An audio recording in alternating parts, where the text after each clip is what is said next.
دنیاوی زندگی کے لیے بھی، روحانی زندگی کے لیے بھی۔ بہت سے وہ لوگ ہیں کہ جن کا من ایمان کے حساب کی کمزوری کی وجہ سے بھٹکتا رہتا ہے۔ کیا یہ مذہب سچا ہے؟ کیا یہ حضرت امام سچا ہے؟ اندرونی طور پہ سچا مانتے ہوئے بھی ہم اپنے مذہب کے اوپر عمل نہیں کرتے۔ ٹیمپٹیشن ہم کو پکڑ لیتی ہے۔ ٹیمپٹیشن کا مطلب آکرشن۔ روز جماعت خانے تو جاتے ہیں، چلو آج گھومنے چلے جائیں، جماعت خانے نہیں جاتے، یہ ٹیمپٹیشن ہے۔ ہم تو روز جماعت خانے جاتے ہیں، آج ہم کو کام پڑ گیا، تھوڑے لیزی ہو گئے، آج ٹی وی دیکھیں گے، فلم دیکھیں گے، یہ ٹیمپٹیشن ہے۔ من ویک ہو گیا، من ہاتھ میں سے جا رہا ہے، اس لیے ہم اپنے کیے ہوئے وعدے اور پرومس، جس کو ہم اپنے مذہب کے اندر حضرت امام کی بیعت کہتے ہیں، ہم وہ بھول جاتے ہیں۔ اس طرح پھر ہم کھڈ میں گر جاتے ہیں، تکلیفوں میں پڑ جاتے ہیں، گناہوں میں پڑ جاتے ہیں۔ مذہب مضبوط ہونا چاہیے۔ ہم اسماعیلی جو ہیں، ہمارا یہ طریقہ اسماعیلی مذہب اسلام دین کے اندر روحانی مذہب ہے۔ اسلام کے اندر 73 سیکشنز ہیں، ان میں یہ ایک ہی ایسا سیکشن ہے کہ جس کے اندر حضرت امام ہر وقت موجود ہے۔ باقی کچھ صوفی سیکٹس ایسے ہیں جو عبادت کرتے ہیں، لیکن ان کے پاس مرشد نہیں۔ ہمارے پاس ہر حالت میں مرشد موجود ہے، جو ہم کو ہماری زندگی کے حساب سے کیا کرنا چاہیے وہ بتاتا رہتا ہے۔ آہستہ آہستہ آہستہ ڈھیل چھوڑتا رہتا ہے۔ جیسے جیسے ہماری مشکلیں بڑھتی جاتی ہیں، تیسے تیسے حضرت امام کی بخششیں بڑھتی جاتی ہیں۔ رسول اکرم نے ایک حدیث فرمائی ہے کہ اے مسلمانوں، آج میری زندگی کے اندر جو تمہیں دیا گیا ہے شریعت اور مذہب، اگر تم نے 90% اس کے اوپر عمل کیا اور 10% عمل نہیں کیا تو تمہاری بخشش نہیں ہوگی۔ قیامت کے دن تم بخشے نہیں جاؤ گے، 90% کرنے پر بھی تم نہیں بخشے جاؤ گے۔ مگر ایک ایسا زمانہ آئے گا، نبی فرمایا، کہ تم خالی 10% عمل کرو گے، 90% تمہارے پاس عمل کی طاقت نہیں ہوگی تو بھی تم بخشے جاؤ گے۔ وہ زمانہ کہ 90% کرنے پر بھی بخشے نہیں جائیں، اور ایک یہ زمانہ کہ خالی 10% کریں گے تو بخشے جائیں گے۔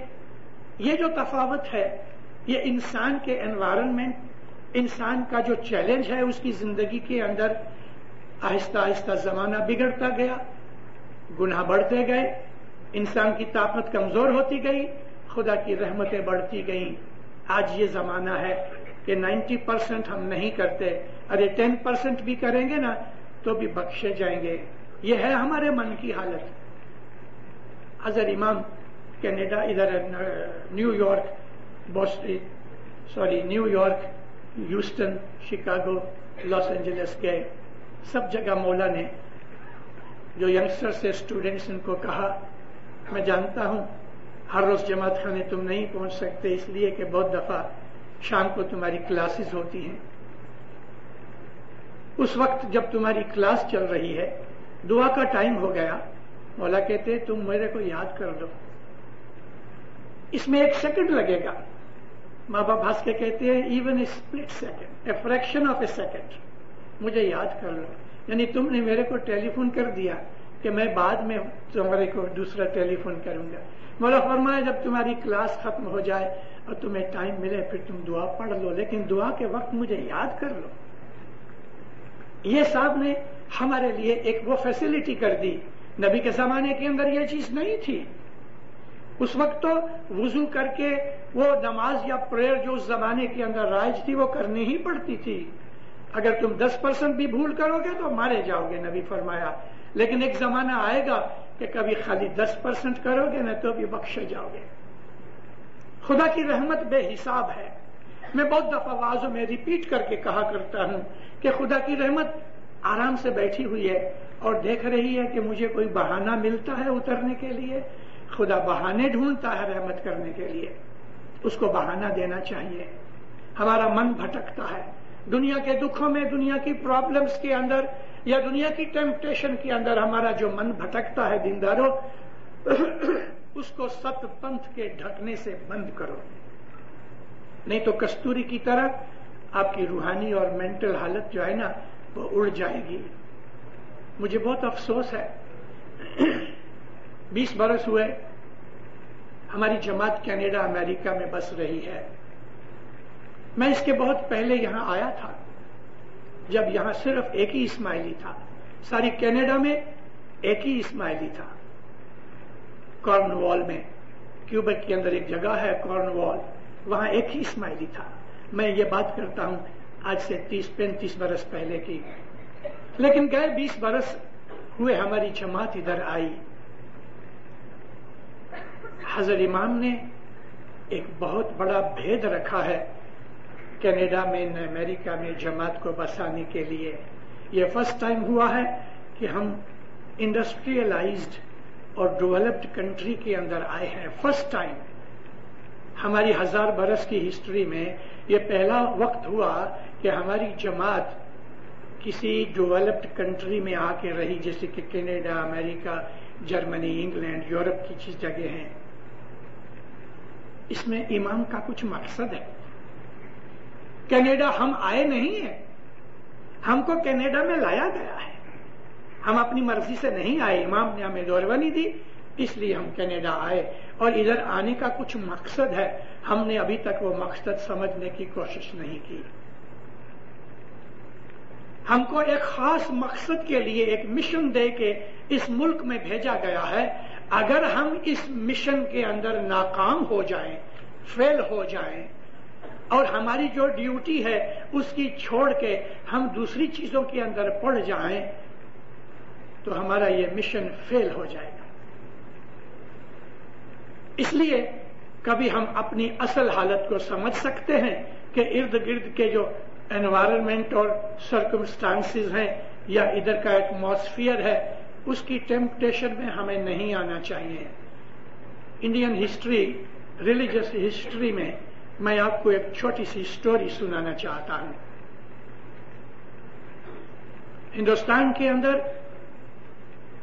ایک بہت بڑا راجا تھا. وہ راجا بھی تھا, بہت بڑا عابد بھی تھا. اس کے پاس بہت سے لوگ اپنے بچوں کو سیکھنے کے لیے بھیجتے تھے. وہ اپنے راج پاٹ کا کام پورا کر کے ایک سادھو کی زندگی گزارتا تھا. اس راجا کا نام تھا جنک, جو سیتا کا باپ تھا. رام کی وائف سیتا کا باپ تھا راجا جنک. بڑا عبادت والا تھا, راج بھی چلاتا تھا اور راج کے کام کاجوں سے ٹائم نکال کے سادھو کی زندگی گزارتا تھا اور ریلیجن ٹیچ کرتا تھا. اس کے پاس ایک راجا نے اپنے لڑکے کو, جس کا نام سکھ دیو تھا, اس کو بھیجا. دوست کا لڑکا تھا, اپنے محل میں رکھا. اس کو عبادت سکھانی ہے, روحانیت سکھانی ہے, یوگ سکھانا ہے. راجا ہونے پر بھی وہ یوگی تھا. یہ چیز ظاہر کرتی ہے دنیا میں ایسے اور بھی بہت سے راجا تھے کہ جو راجا بھی تھے مگر یوگی بھی تھے, عابد بھی تھے. اس قسم کے بہت سے واقعات بنے ہیں, اسلام کے اندر بھی بنے ہیں. ابراہم بن ادم جو تھا وہ بلخ کا بادشاہ تھا اور وہ عبادت بھی کرتا تھا, ٹیچنگ بھی کرتا تھا, لیکن ایک خاص پوائنٹ کے اوپر آ کے پھر اس نے راج چھوڑ دیا اور فقیری لے لی. یہ وہی ابراہیم بن ادم ہے کہ جو اسلام کی بہت بڑی بڑی صوفی کتابوں کے اندر عزت مان سے یاد کیا جاتا ہے.